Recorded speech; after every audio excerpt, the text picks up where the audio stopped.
तुम्हारे ऑफिस में technical issue या फिर तुम्हारे लैपटॉप के हार्डवेयर रिलेटेड इश्यूज को ठीक करने के लिए आईटी टीम के बंदे तो बहुत सारे होते हैं, बहुत सारे एक्सपर्ट होते हैं, लेकिन सबके पास जो उसको ठीक करने का सॉल्यूशन होता है वो एक ही होता है कि सर आप एक बार लैपटॉप को रीस्टार्ट करके देख लो।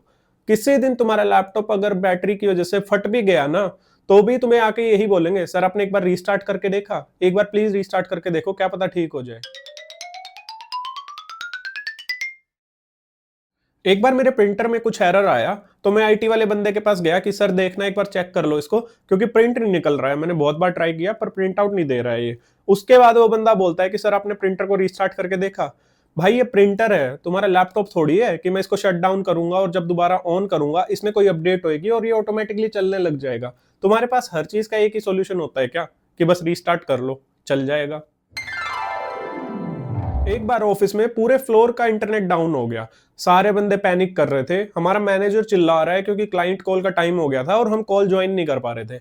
हमने आईटी वाले बंदे को बुलाया, तब भी वो यही चीज बोलता है कि सर आपने राउटर को रिस्टार्ट करके देखा। सर हमें क्या पता कि भाई राउटर कहाँ पर है तेरा, वो तो तुझे पता होगा ना कहाँ पर है। और ऐसा थोड़ी होगा कि एक फ्लोर पे नहीं चल रहा है, बाकी सारे फ्लोर्स पे इंटरनेट अच्छे से चल रहा है। तुम्हारे पास बस एक ही सोल्यूशन होता है क्या कि बस रीस्टार्ट कर लो। एक बार मेरा सिस्टम ब्लू स्क्रीन का एरर देके रीस्टार्ट हो गया, तो मैं आईटी वाले बंदे के पास गया कि सर देखना एक बार ब्लू स्क्रीन एरर आ रहा है, इसको ठीक कर दो।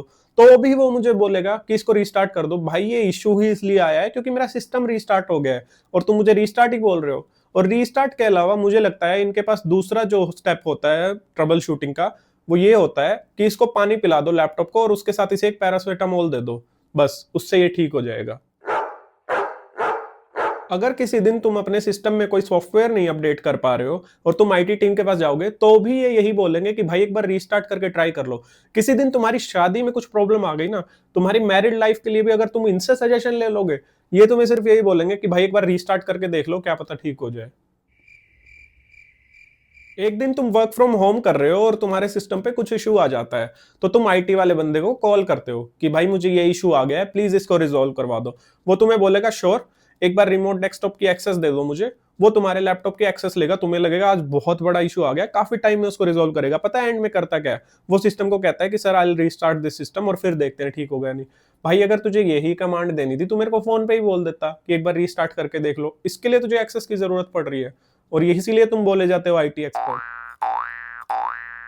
आईटी टीम अपने रीस्टार्ट करके इशू रिजॉल्व करने वाले रेजोल्यूशन को ऐसे बेचती है जैसे बहुत बड़ी न्यूक्लियर साइंस है, और इसके लिए अपनी सैलरी जस्टिफाई कर रहे होते हैं। अगर भाई इसी चीज की तुम्हें सैलरी मिलती है तो एक काम करो, मेरी सैलरी स्लिप में भी एक कंपोनेंट ऐड करवा दो कि सिस्टम को ऑन ऑफ और रीस्टार्ट करना, क्योंकि वो मैं डेली करता हूँ। अगर इसी से पैसा मिल रहा है तो एक कंपोनेंट तो मुझे भी चाहिए अपनी सैलरी में, क्योंकि मैं डेली यही काम करता हूँ जो तुम करते हो। सच बताऊं तो आईटी टीम के पास सिर्फ दो ही तरह के रेजोल्यूशन होते हैं तुम्हारे सिस्टम इशू और आईटी इश्यूज के लिए। एक तो होता है कि रीस्टार्ट कर दो, अगर उससे तुम्हारा सिस्टम ठीक नहीं होगा तो दूसरा ये बोलेंगे आप एक टिकट रेज कर दो। और पता है टिकट रेस पे रेजोल्यूशन क्या निकालेंगे एंड में? ये कि सर आपका सिस्टम ही रिप्लेस करना पड़ेगा, क्योंकि इन्हें खुद तो ठीक करना कुछ आता नहीं है। जब इन्हें खुद का सिस्टम ठीक करना होता है तब ये खुद जाके गूगल पे लिखते हैं how to fix the system without restarting. ये हमारा सिस्टम क्या ठीक करेंगे भाई? इस वीडियो को लाइक करो, चैनल को सब्सक्राइब करो, और अगर तुम्हारे ऑफिस में भी कभी तुम आईटी के पास गए हो और उन्होंने तुम्हें यही सजेस्ट किया है कि भाई सिस्टम रीस्टार्ट करके देखो ठीक हो जाएगा, तो कमेंट में जरूर मेंशन करना।